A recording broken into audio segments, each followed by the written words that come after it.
Well,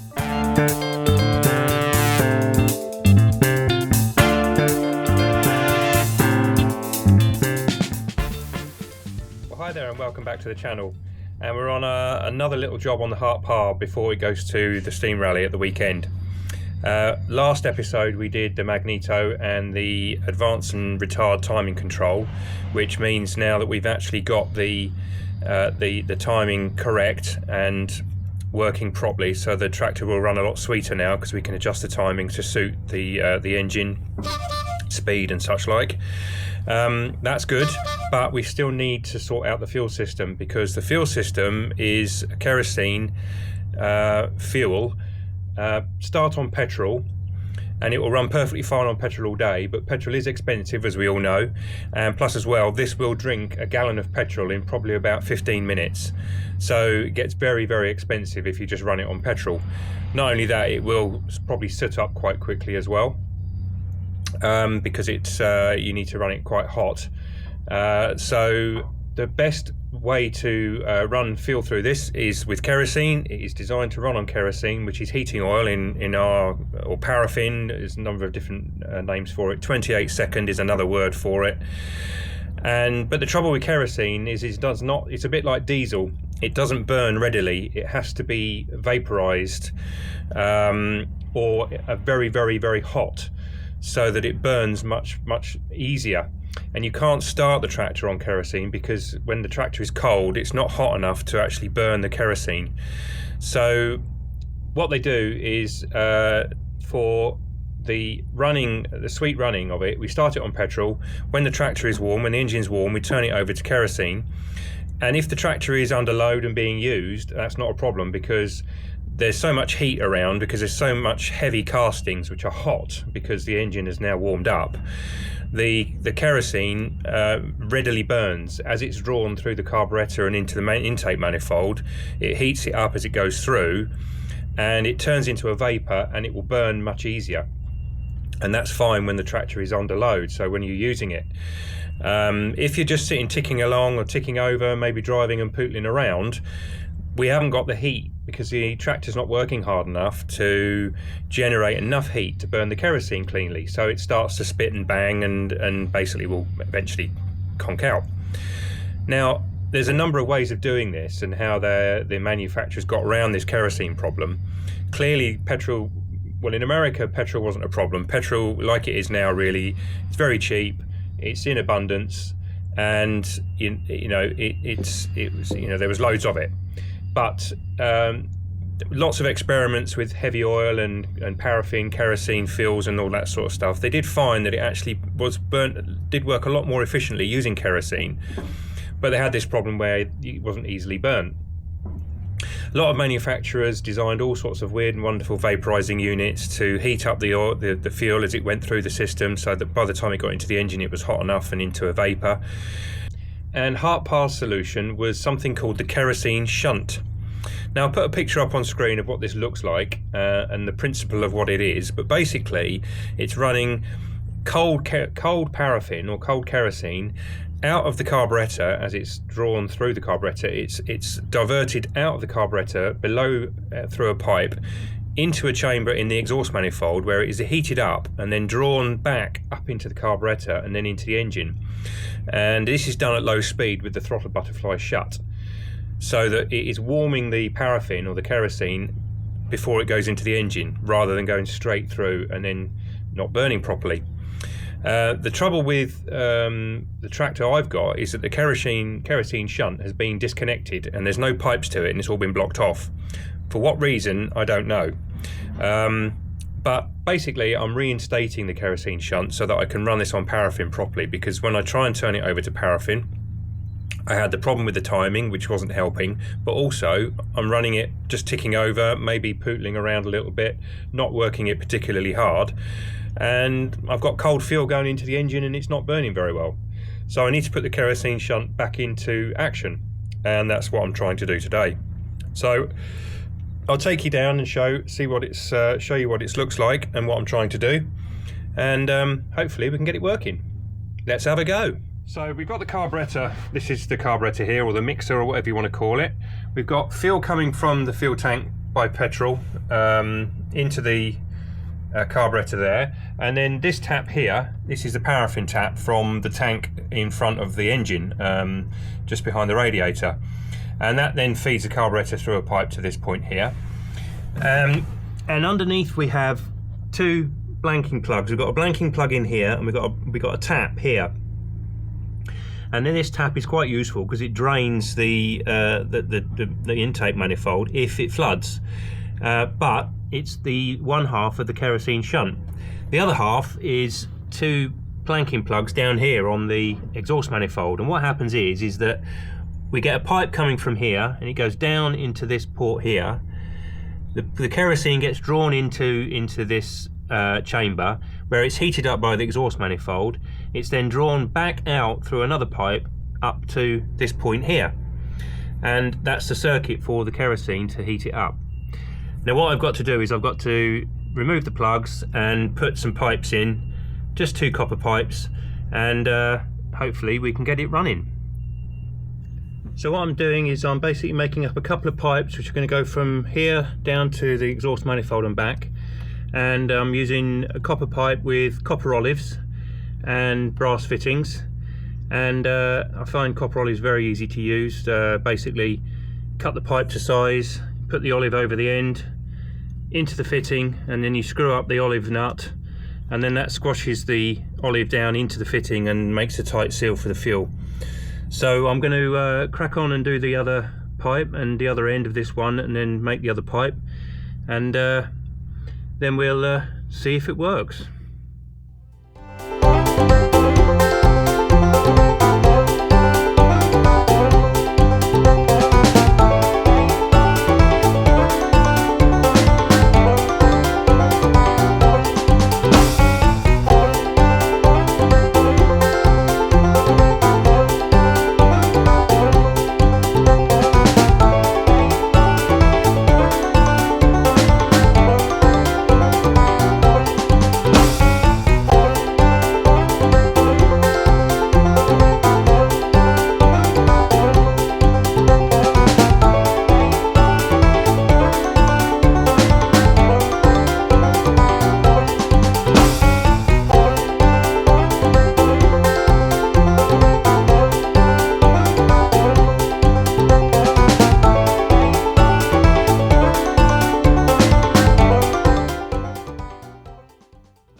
And there we have the pipes in. So we've got the pipe coming from the carburetor on the outer side of the butterfly. That, with the butterfly closed, fuel will get drawn into this pipe with the vacuum which is being created in this pipe here, which is on the other side of the butterfly, drawn into the exhaust manifold, where it's heated up, becomes a vapor, and then carries on back through this pipe, drawn back into the intake manifold, and is then burnt. So therefore heating cold fuel up into a vapor, so it will burn readily when the tractor is idling or just pootling around. So we'll see if it works now. I've got to reinstate the pipe for the paraffin kerosene tank here, and then it's a fire it up job and see what happens.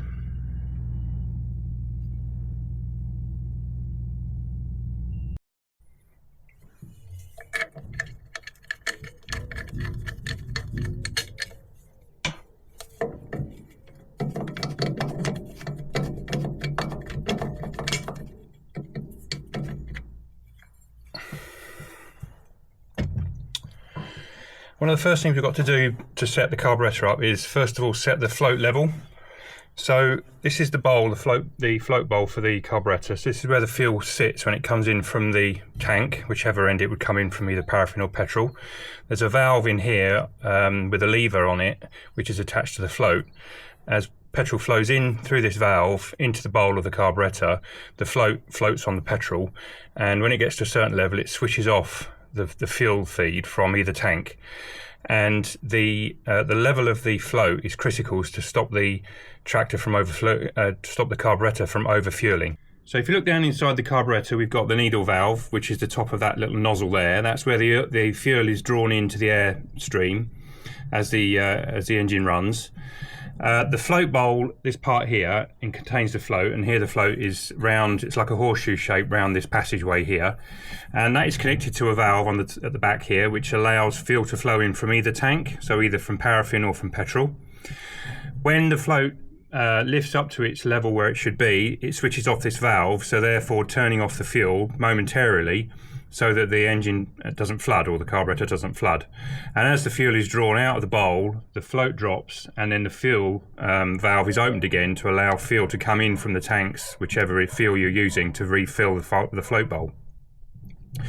Now, the measurement says that the top of the float, this float part here, should be 1/32 of an inch below the top of that nozzle inside the passageway there.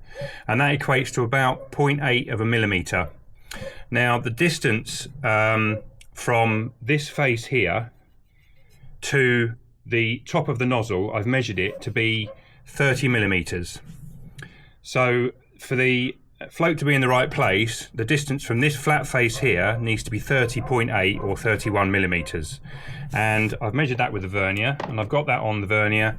Basically what I've done, I've gone from the flat face with the end of the vernier, and using the depth gauge on the vernier, I've basically measured down 31 millimetres to the float, so that I know now that the float is in the right place for the carburettor and it shouldn't overfuel.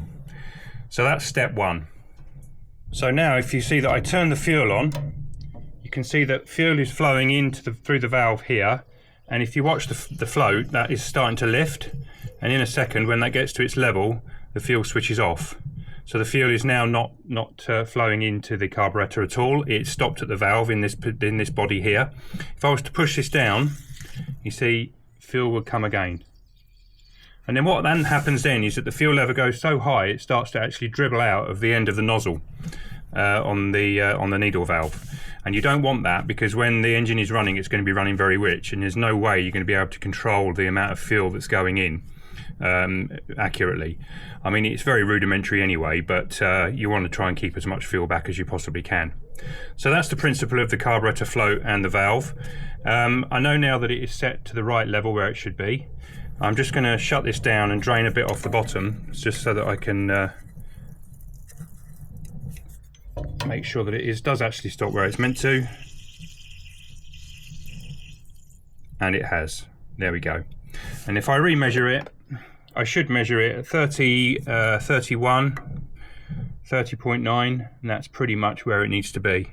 Maybe half a millimetre out, but I'm not going to worry too much because it was way better than it was. I don't know if you can actually see, but the end of that nozzle is wet, which sort of indicates that the fuel in there has been high. And of course, when I turned it on a minute ago and then pushed the float down, of course it overflowed, so the nozzle is actually dribbling a little bit inside. With the float lower down, it will shut the fuel off a bit earlier, and it will stop it dribbling when it shouldn't be. Now, there's two other adjustments that we can make to the carburettor as it's running. So the fuel level, the float level, can only be done clearly with the tractor stationary, the engine switched off. But for usual running, we've got two other options. Now, the air-fuel mixture into an engine is critical. If it's too rich, everything will soot up, plugs will soot up, valves will get carbonised, cylinders, piston heads will get carbonised, and you get very black smoke, and everything basically gets bunged up with carbon. If it's too lean, it's quite likely, and also it might overheat. If it's too lean, then you'll get backfiring issues, you get lack of power. In other words, when I say too lean, it means there's not enough fuel in the air, and too rich basically means there's too much fuel in the air. Now, to control the fuel, down on the bottom of the carburettor, we've got a needle valve on a screw. And the manual tells us to turn the screw until it stops, basically till the needle valve touches on its seat. And we only need to touch it, we don't need to do it up tight. And then we basically undo it 1 to 1.5 turns. Now, I've generally started this tractor with 2 turns on the needle valve. and then I'm running it around about 2 at the same time. Sometimes it's been 3. So I'm setting this up as per the book. So I'm setting it at the moment at 1.5 turns, which is where it is now. And then on the other side, in this chamber here at the top, there is an air valve, which is basically controlling the amount of air that's going in through the intake. Now, in front of the air valve, there is a chamber or a passageway which allows air to go in when the tractor is basically idling or not doing very much work. And as soon as it starts to draw more air, the air valve will lift off its seat against a spring which is inside this body here and allow more air in. And clearly, if you're letting more air in, you're going to need to put more fuel in. So it's a case of sort of, you can't do that as you're going along, really. It's not really automatic as such. You need to set it so that it works both at idle and on full load. Now, I haven't got any full load for this to do at the moment, so I may try that when I'm out at a rally somewhere or I'm using the tractor. But for now, I just want it to run nicely on tick over. Now, the air valve spring tension can be adjusted with this screw at the back here. And if I screw it out, that basically takes the spring tension off the valve, so therefore it allows it to lift easier. And if I screw it in, it tensions the spring so that the valve is harder against the valve seat, so it doesn't let as much air in quite as readily.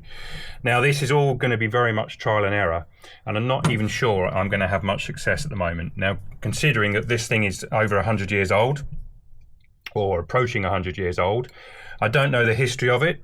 I don't know if it's been overhauled or had any repairs done to it. It all looks in very good condition, and it does seem to work quite well on petrol. It's the paraffin part that I'm having the problems with, which is why I'm doing all of this stuff. I've got the kerosene shunt in now, as you saw earlier down the video. I've got my timing sorted out. I can do that now. That's all adjustable and good. So now really all I've got to do is run the tractor and operate the mixture with the needle valve and the air for the needle valve for the fuel and the air valve for the air, and just try and get it running sweetly and nicely. So I'm going to give it a go and see what happens, and I'll bring you back when we've had a go at it.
Oh dear. You saw when I turned the fuel valve backwards, in other words, shut it down, the engine started to stall. That's fine, you expect that. And it's was running at about 2 turns on petrol. You notice when I pushed in the air valve and allowed more air in, that weakened the mixture because you let more air in for the same amount of fuel, and again it also died, which tells me that on petrol it's set up perfectly. It may not be hot enough, although I can't bear my hand on this pipe here because this is the one coming from the exhaust manifold. This one's cold. In fact, that one's getting quite hot now. But that one's going to have cold fuel running down it, and this one's going to be hot. So in later kerosene tractors or vaporizing oil tractors, the temperature of the engine was critical before you turned it over to kerosene or paraffin. On this, it's not quite so much because it is so hot in the exhaust manifold already, and this is directly going into the exhaust manifold into a chamber where it is very, very, very hot. So that fuel that's going into the through the kerosene shunt and into the engine is going to be hot and vaporizing. And as you saw, I turned it over to paraffin and the engine stopped. Now it could be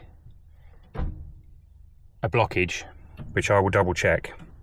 And I think I've just made a schoolboy error.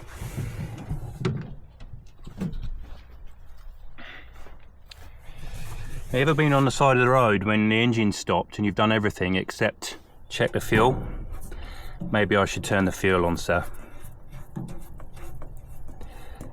How about that? Even the professionals do it, eh? So what I've got to do now is I've got to start it up again, probably on petrol, and start from scratch. That's petrol in there anyway. Yes, I think what happened there was I didn't have the paraffin turned on. Not very clever, is it? I'll come back to you in a minute.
I think there's some work required.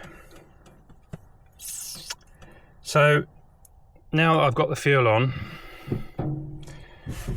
just need to double check it hasn't actually run out. But in fact I can do that by undoing this valve here. So if I just undo this and see if fuel flows out of here, which I think it's going to. Let's turn it off for a moment.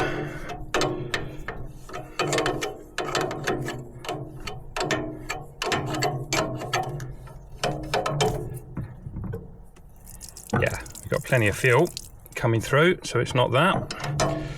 Clearly, I think it wasn't turned out far enough and it was lean, too lean. It was backfiring through the carburettor, which generally indicates it's a lean mixture because the gas is igniting sort of at the wrong time, if you like, and it's sort of igniting further up the carburettor intake than it should be, and therefore actually the ignition is taking place inside the carburettor or actually in the intake manifold rather than in the cylinders where it should be, and that's why you get backfiring through the carb. Now I've turned the needle valve out another turn and a half, but I don't think I was done. I don't think I did it in time to actually catch it. So I know I've got plenty of fuel coming to the carb. I know the float's good. The air valve is turned in as far as it can go, so there's no real sort of, I mean, I can probably go in another turn perhaps, but there's no real sort of any adjustment left on that, and that's really, the air spring is the air valve and the spring is really there just when it's under load. So when it's ticking over, it should be not really using the air valve at all. It's just using there's a passageway before the air valve to suck the air, and the air valve is only there when you want more air and fuel, as the thing starts to sort of get under load a little bit. So yeah, probably need to do a little bit more messing around with it before I can actually say I fixed it. So I'm going to have a go with it, and I'm not going to show it on camera because it'll be pretty boring me fiddling around, but we'll see what we can get out of it.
Well, those are the joys of owning an old tractor.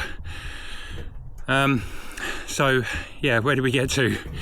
We get to me stalling it again when I moved off, and I think it's because I didn't have the throttle open enough, but now she won't start, and she won't start because she's hot. I've managed to get it going twice when it's hot, but generally that is generally luck of the draw with a kerosene tractor. If you stall it on paraffin, all the paraffin, well, it's been running on paraffin for a long time, all the paraffin's in the system and it will not start again because it's just too cold. The fuel is too cold and it won't start from scratch. Yes, you can run cold fuel through a running engine because it will catch it and pick it up and there'll be some heat there to burn it, but to start it, sometimes yes, sometimes no go, and I've been swinging it for the last 10 minutes and it won't go. So it's sort of stuck here, but I am quietly confident because when I had it running on paraffin just ticking over, that is the best it's ever run in the whole time I've had it. That is with kerosene shunt fitted, the timing sorted, the float bowl level sorted. It was on 3.5 turns on the paraffin fuel needle for paraffin, so it was running quite a lot of fuel through it, and the air valve was completely shut down solid. So in other words, the screw was turned fully in. Now that necessarily isn't a good thing, but it ran okay, and it might be also the fact that it stalled because the air valve couldn't open quickly enough. So I've got a couple of other things to do now, and it's at the end of the day, and I'm going to let it go cold and try again another time. I've got to get it loaded tomorrow for the rally at the weekend, and today's Tuesday. We're moving up to Wheating on Thursday, but we've also got the small matter of a 3-inch Marshall traction engine to get up there as well, and we've got to load that tonight. So that is done, and then tomorrow I've got to sort my caravan out and then put this on a trailer. Now I know it will run on petrol fine, and I know it will tick over on paraffin fine, and I think it's just going to be a case of getting the air mixture and the fuel mixture correct for moving, starting, running, working, and just juggling around with it. So I'm not going to waste any more time on it now.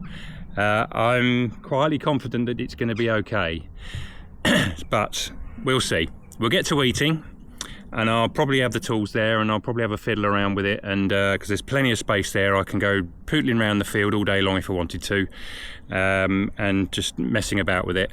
Take plenty of fuel with me, plenty of petrol, just in case I get really stuck at the other side of the field and it just won't go again. But we'll get that all on camera when we're at Wheating. So for now, please like and subscribe, because it really helps us if you do that. We're sort of stalled at 400 subscribers at the moment, and it's not really picking along. But I've got some videos in the pipeline which I think some of you guys might like, given on the history viewing file that I've seen for some of the videos I've done. You guys really like the shows, and guess what? We've got a chef in sale coming up on Friday and Saturday as well. And I'm planning to do some videos for Wheating, obviously. We're going to film the Marshall, we're going to film this, we're going to film Wheating itself, everything that's going on there, and there's a heck of a lot goes on at Wheating. And we've got chef-ins as well, so hopefully I'm going to get a few more of you guys subscribing and liking and watching the videos, because, you know, this is a really motivational thing for me. It gets me to do things. Instead of sitting at home wondering what should I do next. I mean, don't get me wrong, I would do that. You know, I wouldn't do that anyway because I've got loads to do. But if you like and subscribe, it's great. And any comments you want to make, please feel free. And if you've got any ideas about this, please tell me. Please tell me what you think. But I reckon I've got it. I just need to get that air mixture correct for actually driving the thing around on paraffin. Petrol's fine, no problem at all. And I'm quite happy with how it's running. And I'm quite happy with how it's running on paraffin, but I just need to get that mixture correct. Anyway, I'm going to stop rambling and going on about rubbish. I'll catch you at Wheating and Chef-ins, and we'll see you next time. Until then, take care and bye for now.